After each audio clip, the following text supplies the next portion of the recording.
మరి నీకు అక్కడి ఎప్పుడు వస్తుంది? ఇది అసెంబ్లీ అయితే తాగిపోతావా? లేదంటే ఆడ మధ్యాహ్నం లంచ్ కూడా మంచి దొరుకుతుంది అసెంబ్లీలో. సో అవి తింటానికే పోతావు అసెంబ్లీకి. ముసాయిదా బడ్జెట్ తెలియదు నీకు, పూర్తి స్థాయి బడ్జెట్ తెలియదు, ఏమి తెలుసుకోకుండా మాట్లాడడం. అది షిండే గారు తాగిన మైకంలో మీరు మాట్లాడడం అది మంచిది కాదు. మీరు మింటమల గతం ప్రెస్ మీట్ లో నేను చెప్పాను, మీకు మెంటల్ అయింది, మీరు దవాఖాన పడ్డాయి. నేను ఇప్పుడు కూడా అదే చెప్తున్నా, మీరు ఎరగడ దవాఖాన పడడం మంచిది. మీరు మాట్లాడితే మీరు తడబడుతున్నారు మాట్లాడడానికి కూడా. అంటే చెప్పిందే పదే పదే చెప్తున్నారు. అత్తకు 4,000 కోడలికి 6,000 ఎప్పుడు ఇస్తాను? మా గవర్నమెంట్ ఎప్పుడు అట్లా ఇస్తాను?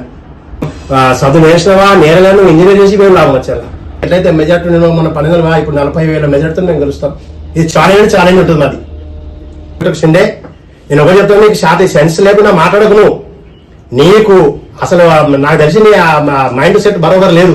కావున ఎరగడ ఆసుపత్రి ఒక నెల ట్రీట్మెంట్ చేసుకుని వచ్చి మనం మాట్లాడు, అయితే బాగుంటుంది. ఎమ్మెల్యే తోట లక్ష్మణరావుపై ఒళ్ళు దగ్గర పెట్టుకొని మాట్లాడండి. 3 సార్ల బడ్జెట్ అయినప్పటికీ ₹1 కూడా కాన్స్టిట్యూషన్ కేటాయించాలని ఆరోపించడం జరిగింది.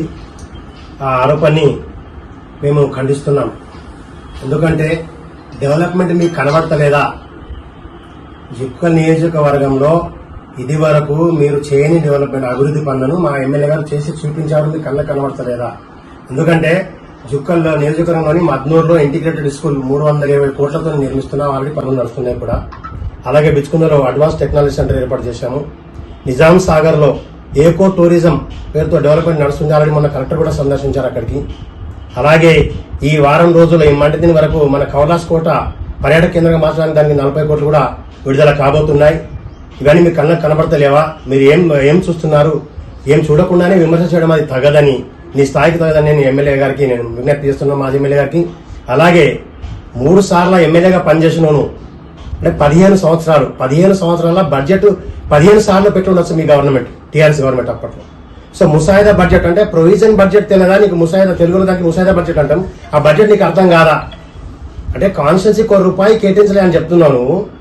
స్టేట్ లో ఉన్నటువంటి 119 కాన్స్టిట్యున్సీలో అసెంబ్లీలో ప్రకటించారా? ఈ కాన్స్టిట్యూన్సీ ఇంత, ఈ కాన్స్టిట్యూన్సీ ఇంత అని ప్రకటించారా? లేదే.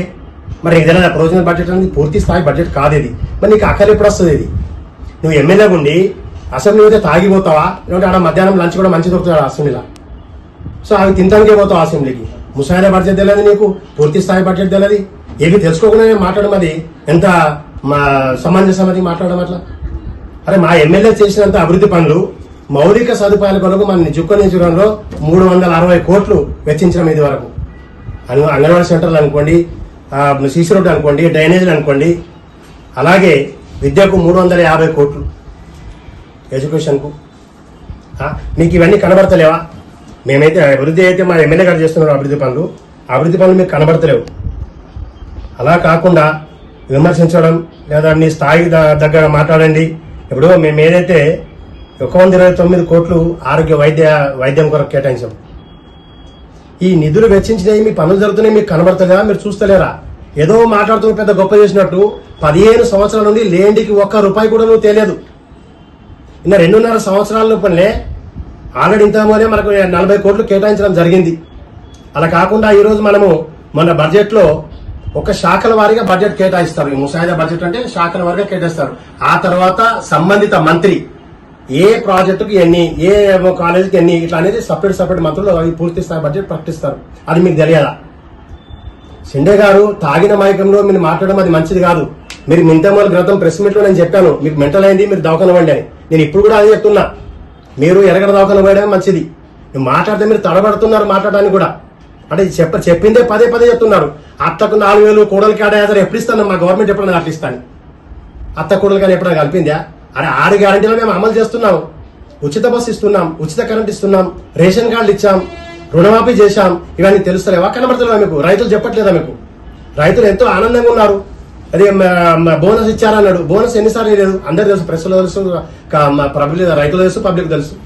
బోనస్ ఇస్తున్నాం. రైతు బంధు కూడా నిన్న వేసింది. ఇంకా 3 విడతలుగా మొత్తానికి రైతు బంధు వేసేస్తామని చెప్పారు. అది చేస్తూనే ఉన్నాం. ఎన్నుకునే ముందు అవుతున్నాయి. మా 6 గ్యారంటీల అమల్లో నువ్వైతే 420 అంటో 420 ఏవైతే అన్నామో అన్ని అమలు చేస్తున్నాం. బై వన్ అమలు చేస్తూనే ఉన్నాం. అది మీరు మీరు చెయ్యకనైతేనే పబ్లిక్ ని చీకొట్టింది. ఇంకా నువ్వు ఇటువంటి విమర్శలు చేసి పబ్లిక్ లో చిన్న గాకును ఏదైతే మంచి పేరుందో అది ఉంచుకో. లేకపోతే సీదా ఆసుపత్రి పోయి ఆరాం అనుకుంటే బాగుంటుందని నేను సూచిస్తున్నాను ఎమ్మెల్యే గారు. మీకు డెవలప్మెంట్ లో ఇన్ని స్వాతంత్రం వచ్చేస్తుంది.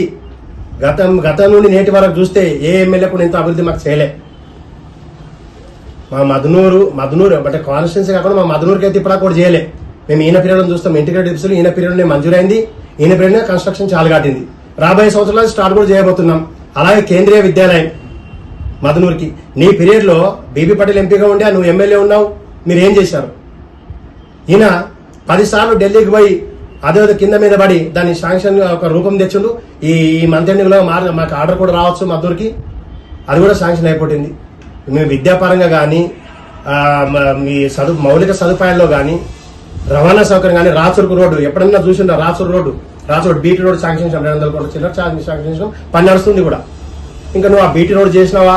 గ్రామాలకి ఆడున్నాయి రోడ్లు అని అంటావు. ఏం చూడక మాట్లాడుతున్నావా, చూసి మాట్లాడుతున్నావా? అర్థం కాదు మాకు అనేది. ఇప్పుడు ఈ ఎట్లా టు మహారాష్ట్ర బార్డర్కు అది ఆర్ఎంబీలో కన్వర్ట్ అయింది, అది కూడా బీటీ రోడ్ పెట్టినాం. ఇంకా ఇప్పుడు ఉడ్బీకి ఈ మార్చి కానీ బడ్జెట్గానే 12 కోట్ల ప్రతిపాదనలు పంపాం. ఇంకా సీసీ రోడ్లకు కానీ డ్రైనేజ్లకు కానీ కాన్స్టిట్యున్సీ మొత్తానికి 12 కోట్ల ప్రతిపాదనలు పంపాం. సో ఇవన్నీ మేము చేస్తూ ఉండగా మీరు ఓర్వలేక మా ఎమ్మెల్యే గారిపై నోరు అదుపులో పెట్టుకొని మాట్లాడని అంటున్నావు. మేమంటాం అదుపులో పెట్టి మాట్లాడి బస్సు చేసుకొని పోయిండు లేండికి ప్రాజెక్టు చూడడానికి పోయినాము. ప్రాజెక్టు మేము అందరం పోయినాం, కార్యకర్తలకు పోయినాము, ఎమ్మెల్యే గారు వచ్చిండ్రు, ఆఫీసర్లు వచ్చి అందరం పోయినాం, చూసినాం. దాన్ని ఎట్టి పరిస్థితుల్లో 27 వరకు పూర్తి చేస్తామని చెప్తున్నాం కదా మేము. మీరైతే ఒక్క నయా పైసా ఇవ్వలేదు లేండి ప్రాజెక్టుకి. నాగమడుగు 476 కోట్లతో మేము ప్రారంభించినాము. శంకుస్థాపన చేసిండా నాగమడుగు? ఆ పీరియడ్లో ఆయన పీరియడ్లో శంకుస్థాపన చేస్తారు. ఇప్పుడు ప్రారంభించినామని చెప్తున్నావు. ఎప్పుడు ప్రారంభించడం, ఎప్పుడు శంకుస్థాపన చేసాం? నాగమడుగు ఎత్తిపోతల పథకానికి పేద రైతుల భూములు కోల్పోకుండా దాన్ని రబ్బర్ డ్యామ్ గా మార్చడానికి మా ప్రభుత్వం పనిచేస్తా ఉంది. చిత్తశుద్ధ మా ఎమ్మెల్యేగా పనిచేస్తా ఉన్నారు దాన్ని. అది కూడా మీకు అర్థం కాకపోతే ఇక మేము చదువు నేర్చినవా నేరలను ఇంజనీర్ చేసి మేము లాభం వచ్చారా? నీ ప్రొవిజన్ బడ్జెట్ పూర్తి స్థాయి బడ్జెట్ అదే తెలికేసి నీకు పైన నువ్వు పబ్లిక్ ఏం చెప్తావు, పబ్లిక్ ఏం చేయగలుగుతావు? అక్కడ తప్పుదో పట్టించడానికి నువ్వు ప్రయత్నాలు చేస్తున్నావు తప్పితే ఆ తప్పుదో పట్టించిన 2 రోజులు అని చెప్పేసి నీకు చీకొట్టిండ్రు, దూరం కూడా పెట్టిండ్రు. నువ్వు వచ్చే ఎన్నికలు కూడా నీకు ఇంకా అదే గతి తెచ్చుకోవడం, నువ్వు కావాలిచ్చి మంచి పనులు చేసుకొని పేరు తెచ్చుకోవాలి. కానీ అది కాకుండా పబ్లిక్ తప్పుదో పట్టించి నేను ఏదో జూట అబద్ధాలని నేను ముందుకు వస్తాను అనుకున్నాను. నీ జిందగీలో రావు. మేము ఇప్పుడు ఛాలెంజ్ చేద్దాం. రేపు 29 ఎలక్షన్లో మర్ర మా ఎమ్మెల్యే నీకు ఎట్లయితే మెజార్టీ నేను మన 12 ఇప్పుడు 40,000 మెజార్టీతో మేము గెలుస్తాం. ఇది ఛాలెంజ్ ఉంటుంది అది. అరే నీకే అవగాహన లేనప్పుడు అసెంబ్లీ గురించి ఇక మీ కార్యకర్తలకు ఏం అవగాహన ఉంటుంది? అసెంబ్లీ గురించి నీకే అవగాహన కార్యకర్తలు నువ్వు ఏం నేర్పుతావు? కార్యకర్తలు ఏం మాట్లాడతారు? ముంగటోడు ఏమన్నా అడిగితే అటు చెప్పడానికి కూడా నీకు రాదు పాపం. అంటే నువ్వే మొద్దు కాక అందరి కార్యకర్తలకు నాయకులు కూడా మొద్దు చేయడం. షార్ప్గా చేయండి, మీరు షార్ప్గా ఉండండి, షార్ప్ చేయండి. మేము చేస్తున్న అభివృద్ధిని ఆదరించండి, అది నేర్చుకోండి. అంతేగాని చేయని పనులకు విమర్శించాలని ఒక లెక్క ఉంటుంది. చేసిన పనులను విమర్శిస్తానని అది చేస్తే ఏమన్నమాట. లేండి ప్రాజెక్ట్ ఎట్టి పరిస్థితుల్లో రేపు మా ఇరిగేషన్ మంత్రి ఉత్తమ్ కుమార్ రెడ్డి ప్రకటిస్తబోతాడు. బడ్జెట్ సమస్య కానీ ప్రకటిస్తాడు. ఎన్ని నిధులు వస్తే అప్పుడు చూద్దురు కానీ.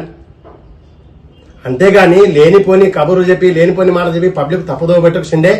నేను ఒకటి చెప్తాను, నీకు సెన్స్ లేకుండా మాట్లాడకు. నువ్వు నీకు అసలు నాకు తెలిసి నీ మైండ్ సెట్ బరోబర్ లేదు.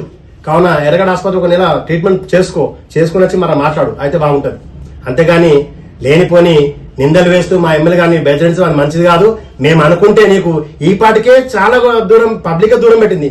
మేము ఇంకెమ్మరి పెడితే నువ్వు ఆయనతో కూడా మా కాన్ఫిడెన్స్ ఉండవు. హైదరాబాద్ పోతుంది నీకు అంతగా పండగ ఎక్కడ పోయినా అట్లా పోతావు. మరి ఇంకా పేరు లేకుండా పోతావు.